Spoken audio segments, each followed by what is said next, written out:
오늘 함께 하실 말씀은 신명기 28장 1절에서 6절까지의 말씀입니다.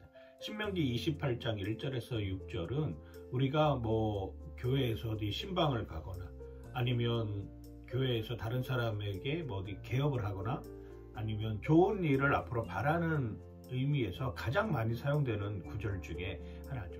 내가 들어와도 복을 받고 나가도 복을 받겠다라고 하는 이 말씀이 포함되어 있는 구절입니다. 복, 너무 좋죠. 복이라고 하는 것.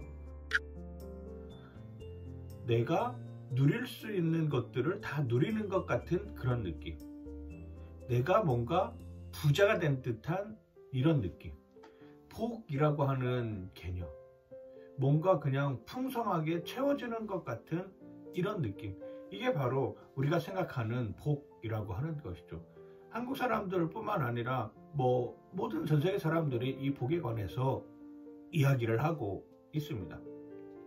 우리나라 사람들은 특별히 복에 대한 관심이 더 많죠. 그래서 숟가락에도 복을 다 적어 놓고 이불 베개에도 복이라고 하는 글자를 적어 놓고, 중국 사람들은 복자를 거꾸로 써 놓아서 하늘에서 복이 내려온다라고 하는 이런 개념으로 사용을 합니다. 그런데 이러한 복이라고 하는 개념에 너무 심취한 나머지 그게 맹신이 되는 경우들은 우리는 너무 많이 보았습니다. 그 복으로 인하여서 그 복에 사로잡혀서 그 복을 얻기 위해서 인간은 더 사악해지고 인간은 더 교만해지고 인간은 자기 위주의 삶으로 살았던 모습들이 너무 많은 것이죠. 얼마 전에 전 국민을 상대로 해서 재난지원금이 주어졌습니다. 뜻하지 않는, 말하자면 축복이죠.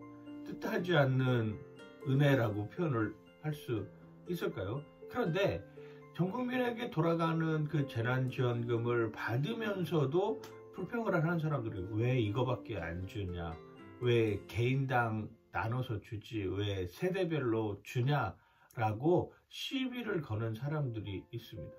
그 사람들은 내가 받은 것에 대한 감사의 마음이 없죠. 왜? 더 갖고 싶다라고 하는 욕심이죠. 내가 내 편리에 의해서 그걸 쟁취하고 싶다라고 하는 이런 마음들이 가득하기 때문에 그렇습니다.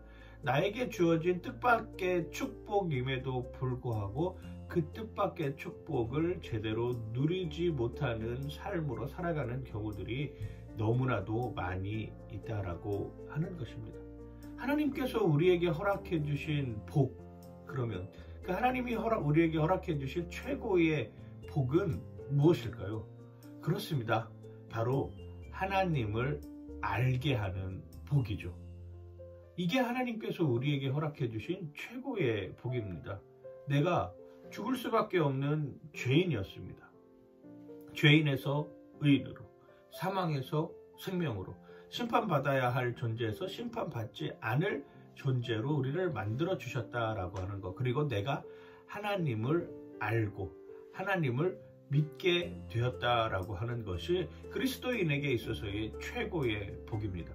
모든 것이 하나님으로부터 왔습니다. 그래서 다시금 하나님께 돌려드리겠습니다 라고 하는 이 생각이 있을 때 우리는 기뻐할 수 있고, 이 생각이 있을 때 우리는 감사할 줄 알고, 이 생각이 있을 때 우리는 간증할 수 있는 것이죠. 세상에 당당하게 나가서 하나님께서 이루어 놓으신 이 온 우주 자연 만물을 우리는 전할 수 있는 여건입니다. 이게 바로 복입니다.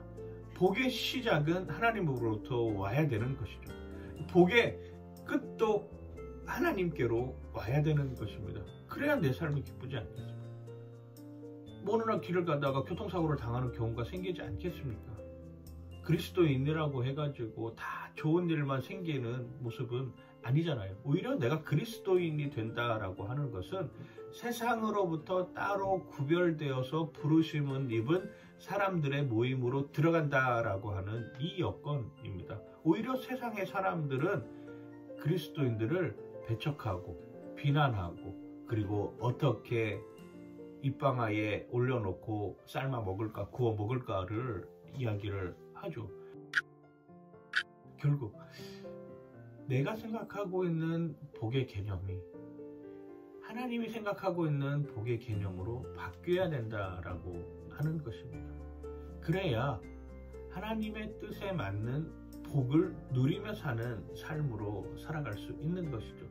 들어와도 복받고 나가도 복받고 라고 하는 이 개념 속에 돈이 들어오면 복을 받고 돈이 나가도 복을 받을 수 있는 여건이 생겨나는 것 아니겠습니까?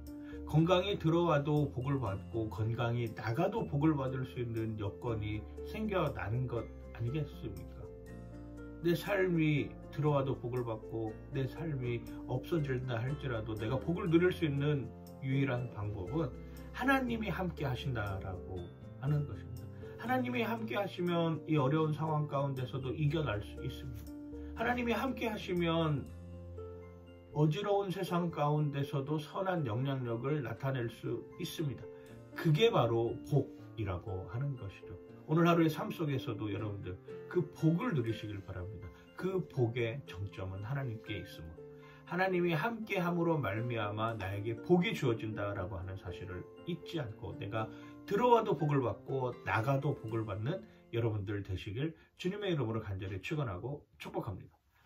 파이팅!